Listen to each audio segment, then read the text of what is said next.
Okay, first question. Give the past tense and the past participle of the following verbs. Clean. Any idea? ꯑꯩꯗꯤ ꯈꯪꯗꯦꯍꯦ ꯉꯔꯥꯡꯁꯨ ꯐꯖꯅ ꯑꯝꯇ ꯇꯥꯍꯧꯗ꯭ꯔꯦ. You speak English. This is classroom. Yesterday, sir talking. You forgot.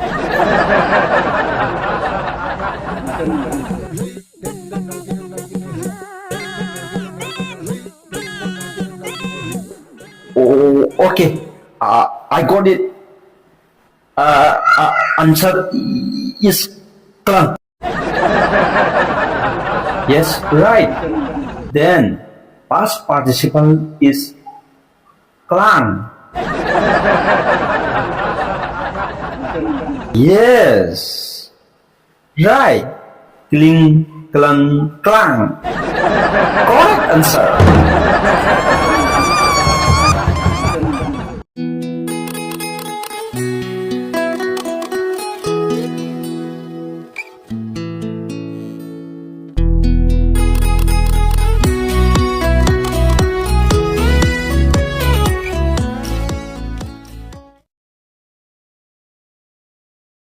And next question, past tense and the past participle of the word fly.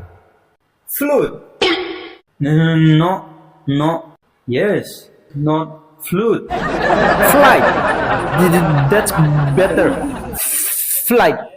Yes, correct. Fly. We want one more. We get fly, flight. Flit. Oh, okay, correct. Fly, flight, flit. Yes, Chiraitang, you very clever.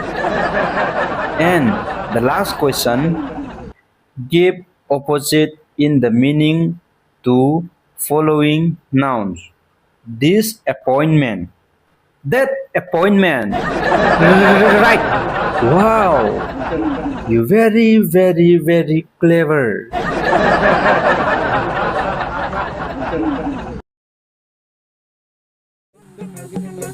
Angang sa ngarang homework pikiba mali. Homework tawrakpra. Tawraktaba singna kana no lepkhallu. Students who not doing homework, stand up and take my fingerprint to your cheek. Who, stand up. Okay, noi kana sulep khatre. Aduna ta ko di noi loina tawra en natra. Very good. Kada yenge chirai tang nangi. Give the boss order. Kling, klang, klang. Nice. Past tense in the verb fly. Fly, flight, flit. Hush. Give opposite disappointment, that appointment. Alright. Chirai tang. Nangi answer se kanana takpi. Kanana hai bige. Who teach? Sir, we do my own knowledge. Really? Yes. Okay. Adudi loina sumena lauragi ko. Ay su ko nga ora gyan tadre. Sana taura di loina sumlamani. Dolan jawan gide. Kada? Ye. Chama na ini sidi. No sinabra? No sir. We do together and sharing my own knowledge. Okay. Ay bab tare.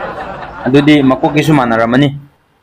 Angang sa noina asumna budhi lo sing share tawminaraga asumna tawbase oza diam harawini. Oza yam pele. Adudi loina chumena lawrage ko. English ki di kaisu khaluno. Noi oza na khangba singse amata sikthadana loina tambini. Noi oza na khangba makai loina takpini. I say English the doctorate phanglabni ne. Miyam na noi ozabu doctor sote pa na kauri se English the doctorate phanglakpagini. Ai doctor oye hai bagi doctor sote pa na kaubanate. English doctorate फंगलपगिनी अइना तमलक मखै अइना खंगलक मखै अइना हैखिबा पुमनमक अमत चिकथदना लोइना तंबिनी लोइना ताकबिनी इंग्लिश दी कैसु नते ngang हैरबा यारे सिदे याम लुना खंजिलुनु अदुदी पारादा माइ ओनजिलसी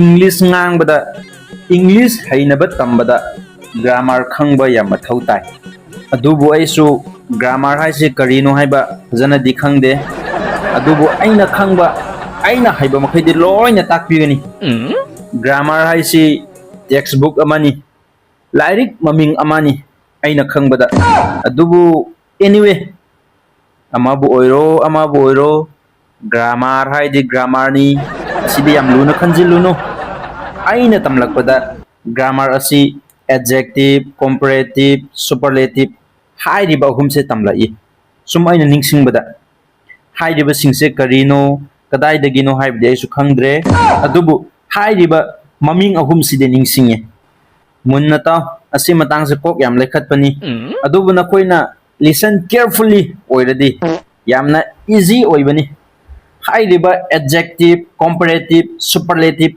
हाइरिबसे वर्ड अमाबु तोंगान तोंगानबा खोनथोक्ता सिजन्ननबा और वर्ड अमाबु तोंगान तोंगानबा खोनथोक्ता सेमननबा मेचिन अमागुम्बसु मालि आइना खनबदा को हाइदि फॉर एग्जांपल बिग हाइदि करिनो चावबा हाइरिबा बिग हाइबा वर्ड असि तोंगान तोंगानबा खोनथोक्ता ओनथोक असि असिगी मेचिनदा हापगा कमाइना येंगो मुन्ना ताव एडजेक्टिव हाइरबा मेचिन सिददी अदुम बिग लैरनी अदुगा कंपैरेटिव हाइरबा मेचिन सिददी बिगर एंड सुपरलेटिव मेचिन सिदना कमाइना ओनथोकनी biggest big bigger biggest Manipuri दना चावबा खरा चावबा याम चावबा सुमाइना खोनथोक ओनथोक नबा मेचिन नि ग्यान ताइको for example अखोइना तोइना सिजनबा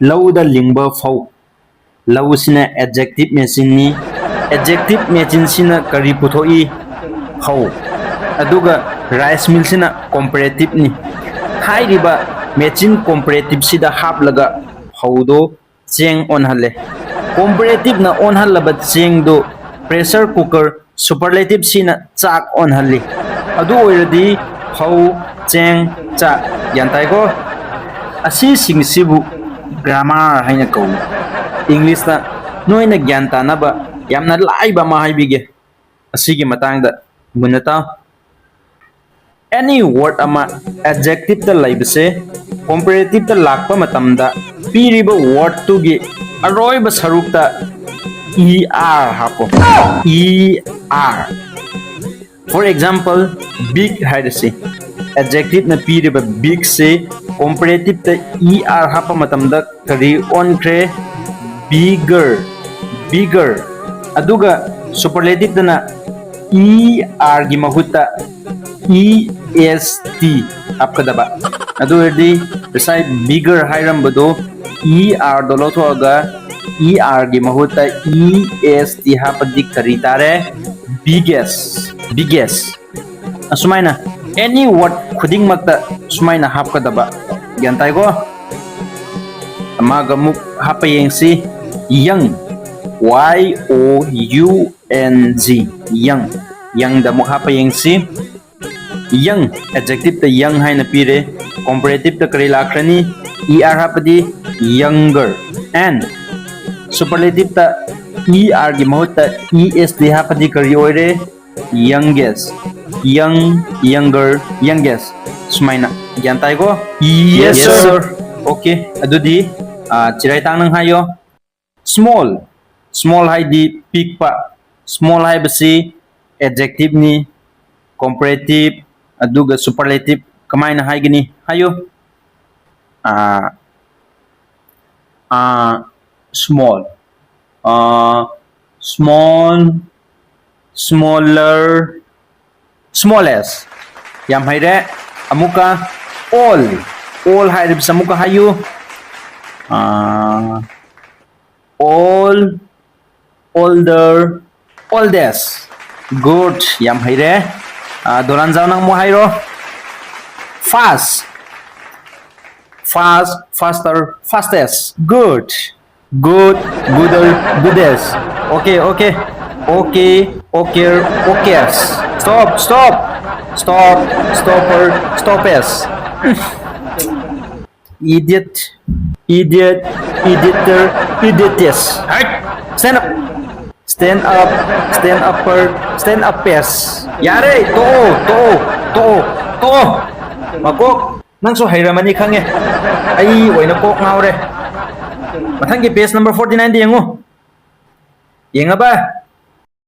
Asida piriba wai singsi sijinaraga sentence ama semu hairibani. Masi hairaba noi English haire haibata abani ko. Try tausi. Question number 1. Dolanza nang khumo. Asigi question number 1 da lairiba wahai asi sijinaraga sentence ama semgadabni. Okay? You are. You are. You are waiting for me to speak answer? Good. Well done. Unfortunately, I'm not understanding the question. Sir. I want you to give me a sentence using you are. I am. No, not I am. You are. For example, you are from Kaching? Yes, I am from Kaching. Good. Yes, but now use you are. But I cannot say you are from Kaching because you are from Thoubal. Repeat after me. You are English. No, I am from Kaching. What am I? Sir, you are confusing me. No, I am not confusing you. You confusing English.